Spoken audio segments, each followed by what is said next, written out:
Hi,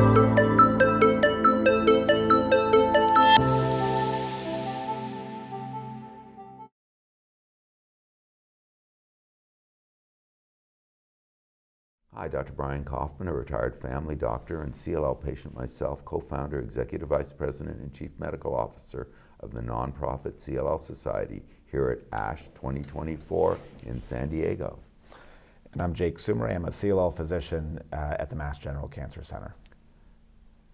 Combinations are changing the way CLL is being treated, but what are the right combinations? Which are the best dancing partners for which drugs?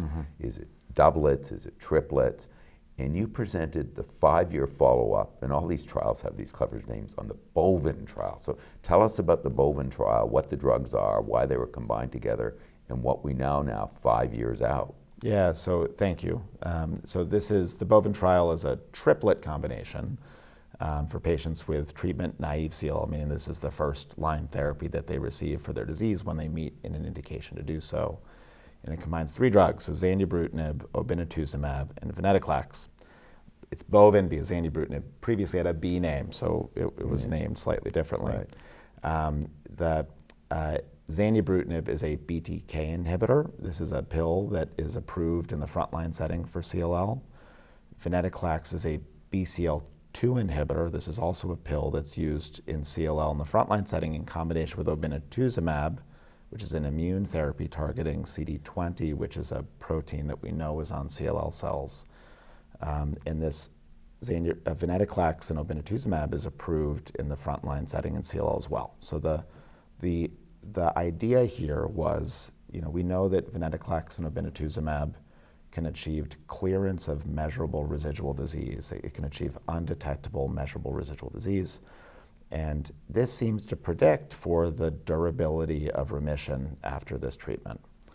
We also know that if you combine drugs like Zanubrutinib, these BTK inhibitors, with drugs like Venetoclax, that this seems to increase the likelihood of achieving this undetectable measurable residual disease. And so the idea here was, well, why not combine all 3 together? If we can give all 3 drugs together, maybe we can increase the rate of undetectable measurable residual disease, and in doing so, actually increase the durability of the remission. It was an interesting design, and the reason was we wanted to know how long we should be giving this. And so we actually gave treatment until patients achieved undetectable measurable residual disease, and this actually led to very early treatment discontinuation in many patients. So we would assess MRD, which is a blood test, and we do this every 2 months on treatment. And if somebody was clear in the blood, we would do a bone marrow biopsy. And if this was clear, we would then do a blood test 2 months later. And if that was again clear, patients would just stop therapy and would be followed thereafter until there was recurrence of this detectable disease, at which point with the option to resume therapy with the 2 drugs, not with the IV, not with the Obinutuzumab, but with the 2 pills. I love that design. It just makes logical sense to me. So we're 5 years out now, and this is not the first presentation on this. We've heard about this from ASH over the last few years, but you're bringing an update in, which is going to tell us of how long a glide you get, because this time off treatment is becoming the hot new topic in CLL. So tell us about those times off treatment, or what's sometimes called progression-free survival, how long you can go before the disease comes back. I'm sure you have some good data on that you can share. Yeah, and it's interesting because normally with these trials we talk about progression-free survival, which means how long can you go after stopping therapy without having worsening of the CLL or a very unfortunate outcome. But here we have the option to resume therapy early. So we use a slightly different measure of the durability of the response. And I think it's actually helpful to talk a little bit about that, because I think this is going to be something that we're going to use in many settings to compare some of these regimens. So it's called MRD-free survival. Okay. So the idea here is we know that usually before you have worsening of the CLL, we can see it in the blood. And after a regimen like Venetoclax or Obinutuzumab, this is often far in advance. It can be a couple years in advance of having actual worsening of the CLL clinically, meaning enlarged lymph nodes, growing white blood cell count, et cetera. So if you look, for example, at patients who get Venetoclax and Obinutuzumab, the approved regimen, among the 2/3 or so who clear their disease in the bone marrow, the time until this MRD recurs is measured about 22 months as about an average. And so this is what we measured with Boven. When we look at patients who receive Boven, the MRD-free survival is 34 months, which is encouraging. And this is after seeing very high rates of undetectable MRD in the initial publications. We saw that 96% of patients achieved undetectable measurable residual disease in the blood, and 92% of patients achieved undetectable measurable residual disease in the bone marrow. And so these results are very encouraging. But that's exciting. But what I was most excited about was that we learned a lot about the differences between the patients in terms of the kinetics or the speed with which they initially responded. And if you look at patients, they clearly tracked into two groups. There's a group of patients whose CLL MRD dropped very quickly. And then there was a group of patients whose MRD came down gradually. And it still got there. I mean, most patients were clear by the time we finished the study.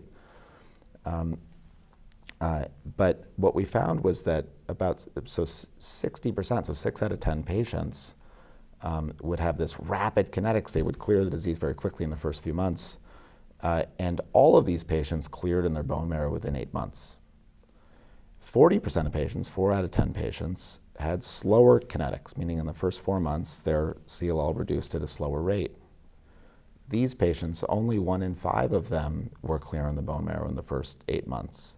They still got there, but they required on average 13 months of treatment to get there. So these rapid kinetics patients, the patients who had very, very quick reduction in their CLL, received significantly less therapy, just 8 months of treatment on average. Which is good in so many different ways, yeah. Anytime we can reduce treatment is a good thing. Yeah. It reduces toxicity, it reduces treatment exposure, it just means saves money. It saves money. I think my patients like me, but they don't want to see me that often, Right. so it's good to enter post-treatment surveillance. So this though makes sense. If you clear quickly, you're going to clear in the bone marrow quicker. What I think was most exciting though was that when we look at what happens after we stop therapy, those patients who clear quickly, despite receiving significantly less therapy, 8 versus 13 months, have a much longer MRD4-free survival. 51 months if you had rapid kinetics, despite just 8 months of treatment, versus 23 months if you had slower kinetics.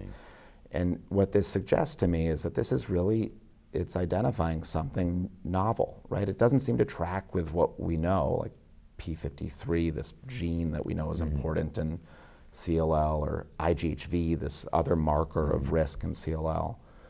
And so this seems to be something sort of novel, and is something that needs to be studied further. That's very interesting because I think that's the direction things are going in. And though it's not ready for prime time yet, it's not in the clinic, it certainly is in the research clinic, the use of undetectable measurable residual disease. Very exciting. Any final takeaways or thoughts for patients on this? You know, you always find new things when you're doing research. I mean, that's what it's about, right? If you knew it, you wouldn't have to research it, right? Yeah, I think, I think the key thing is the next step. MRD, measurable residual disease, as you point out, I mean, this is really in its infancy, and we don't know how to use it. I mean, the truth is that, we know that this is a prognostic marker. It provides very useful information to patients. It's not ready to be used to guide, treatment at this point. However, we can potentially increase the utility of a tool like this by using it in different ways. And this idea of kinetics is interesting. So we're excited about follow-up studies. We're currently enrolling patients to a subsequent Boven study where we're using this kinetics to actually determine how long patients are on treatment. And after this, we're actually going to be opening a second study where we're replacing Venetoclax with Zanubrutinib, which is another BCL2 inhibitor we're very excited about, to see if this Boven combination with the same kinetics-driven treatment may be an effective strategy. With all of these studies, the ultimate goal is to understand why.